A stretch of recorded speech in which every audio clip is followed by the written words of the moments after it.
Γεια σας και πάλι, είμαι η Γεωργία Ισιδερή, παιδίατρος εντατικολόγος και συνεχίζω να κάνω τα βιντεάκια που είναι αφιερωμένο σε εσάς και έχουν θέματα οι πρώτες βοήθειες στα παιδιά. Για σήμερα είχα πει ότι θα κάνω μάλλον ένα έκτακτο βιντεάκι που θα έχει αναφορά στη λίστα των όνου κάνευ που λέμε, δηλαδή στη λίστα των φαρμάκων για διακοπές. Και θα ξεκινήσω αμέσως, έχω μπροστά μου και τη λίστα αυτή για να μην ξεχάσω κάτι. Βασικά ένας φυσιολογικός ορός πρέπει πάντοτε να υπάρχει, ο οποίος είναι ή στα 500 ml που μπορείτε να βρείτε στα φαρμακεία ή ακόμα και σε κουτάκια που έχει μικρές αμπούλες. Είτε το ένα είτε το άλλο και τα δύο, άμα μπορείτε, είναι καλό να τα έχουμε στο φαρμακείο μας. Επίσης διάλειμμα μπεταντίν πρέπει να έχουμε, οξυζενέ, βαμβάκι, ινόπνευμα. Μπορούμε να έχουμε το θερμόμετρό μας, πρέπει να έχουμε τις σύριγγες, οι οποίες σύριγγες πρέπει να είναι χωρίς μπροστά τη βελόνα και θέλω να επιστήσω εδώ πέρα μεγάλη προσοχή γιατί η δοσολογία των φαρμάκων δεν γίνεται ποτέ, δεν τη δίνουμε ποτέ με τα κουταλάκια της σούπας ή του γλυκού του κουταλιού, θα πρέπει πάντοτε να τη δίνουμε με τη σύριγγα και είναι βασικά καθοριζόμενη από τον παιδίατρό μας και χορηγείται σε ml ή σε όπως λέμε. Σε ml δηλαδή καλύτερα για να μην μπερδεύεστε. Επομένως, οπωσδήποτε πρέπει να υπάρχουν αυτές οι σύρικες χωρίς όμως τη βελόνα. Γάντια μιας χρήσης, βαμβάκι, επίδεσμοι οι οποίοι πρέπει να είναι σε όλα τα μεγέθη. Πρέπει να έχουμε ένα τσιμπιδάκι, ένα ψαλίδι, παραμάνες, γιατί κατά τη διάρκεια των διακοπών, μακάρι να μην γίνει ποτέ, αλλά μπορεί να χρειαστεί να φτιάξουμε ένα ναυτοσχέδιο προσωρινό νάρθηκα. Πρέπει να υπάρχει κρέμα για τα εγκάβματα και υπάρχουν στο εμπόριο και η παγοκίστης. Επίσης υπάρχει και η παγοκίστη η οποία είναι μιας χρήσης, δηλαδή ενεργοποιείται αμέσως μόλις την ανοίξετε και επίσης οι ιδιότητες της διαρκούν περίπου μισή ώρα.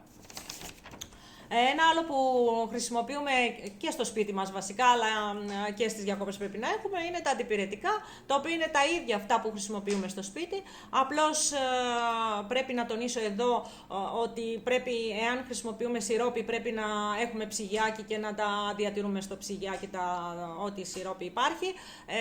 Και βέβαια οι δόσεις είναι καθοριζόμενες από τον παιδίατρό μας, γιατί πάνε ανάλογα με τα κιλά του παιδιού. Για τη γαστρεντερίτιδα πρέπει να έχουμε αλμόρα, που μπορεί να πάθουμε ας πούμε στις διακοπές. Τώρα για τα τσιμπήματα, καλό είναι να υπάρχει αμμονία, στίκ αμμονίας. Επίσης, αν υπάρχει έντονο εξάνθημα, χρησιμοποιούμε το ζέλ φενιστήλ, κρέμα δηλαδή φενιστήλ.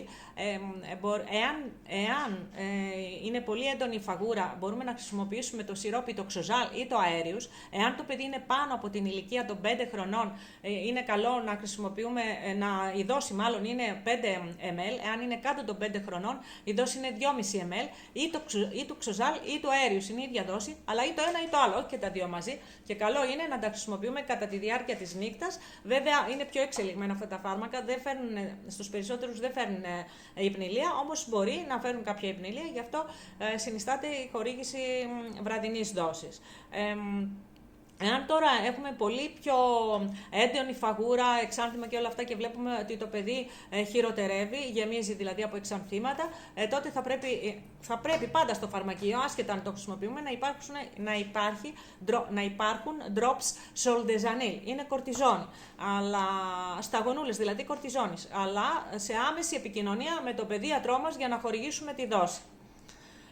Τώρα για αλυφές, θα ήθελα να πω ότι για αντιμικροβιακές υπάρχει Bactroban που είναι για το σταφυλόκοκο ή το φουσιδίν, αλλά υπάρχουν κάποιες κρέμες οι οποίες έχουν και αντιβίωση μέσα και κορτιζόνη, αλλά καλό είναι να χρησιμοποιούμε την υδροκορτιζόνη, η οποία είναι περιεκτικότητας 1% σε υδροκορτιζόνη και για το δέρμα του παιδιού έχει μικρή περιεκτικότητα και είναι καλύτερο. Βέβαια πρέπει να τονίσω ότι οι κορτιζονούκες κρέμες δεν είναι για απεριόριστη διάρκεια και να βάζουμε σε μεγάλη έκταση.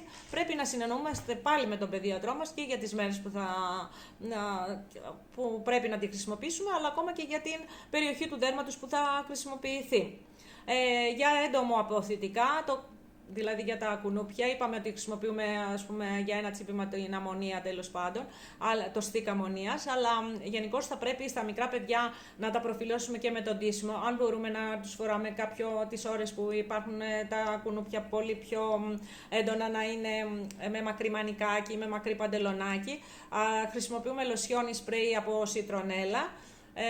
Ό,τι μπορούμε, δηλαδή το πιο φυσικό, να μην χρησιμοποιούμε χημικά για την αντιμετώπιση σαν εντομοαποθητικά. Και επίσης για τον ήλιο εννοείται ότι χρειαζόμαστε αντιηλιακή προστασία. Ο καθένας ξέρει τι χρησιμοποιεί για το παιδί του και έχει συνοηθεί με τον παιδίατρό του. Πρέπει να τα έχουμε πάντοτε μαζί μας και τις πρωινές και τις μεσημεριανές και τις απογευματινές ώρες πρέπει να το χρησιμοποιούμε.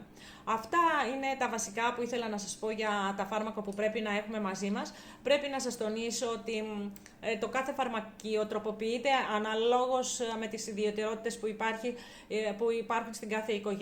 Δηλαδή, αν μια οικογένεια έχει ένα παιδί που κάνει κρίση άσθματος, θα πρέπει να έχει μαζί του και τα ιδιαίτερα φάρμακα Aerolin, Flexotide και ό,τι του έχει δώσει ο παιδίατρός του στην αντιμετώπιση μιας κρίσης. Επομένως, το φαρμακείο τροποποιείται ανάλογα με την ιδιαιτερότητα, όπως είπα και προηγουμένως, της κάθε οικογένειας. Αυτά ήθελα να σας πω. Το επόμενο βιντεάκι μας θα είναι σε σχέση με την αντιμετώπιση της ηλίασης. Αυτό ήταν ένα έκτακτο βιντεάκι. Σας εύχομαι καλές διακοπές. Εγώ θα κάνω τα βιντεάκια μέχρι το τέλος Ιουλίου. Ο Αύγουστος είναι για διακοπές για όλους. Σας εύχομαι να περάσετε και να περνάτε πάντα καλά και να είστε υγιείς. Και όπως ξέρετε, το mail μου είναι στο κάτω μέρος από το βίντεο. Εάν θέλετε οτιδήποτε, μπορείτε να μου στείλετε ένα email και αν μπορώ να σας βοηθήσω. Καλές διακοπές σε όλους σας. Γεια σας!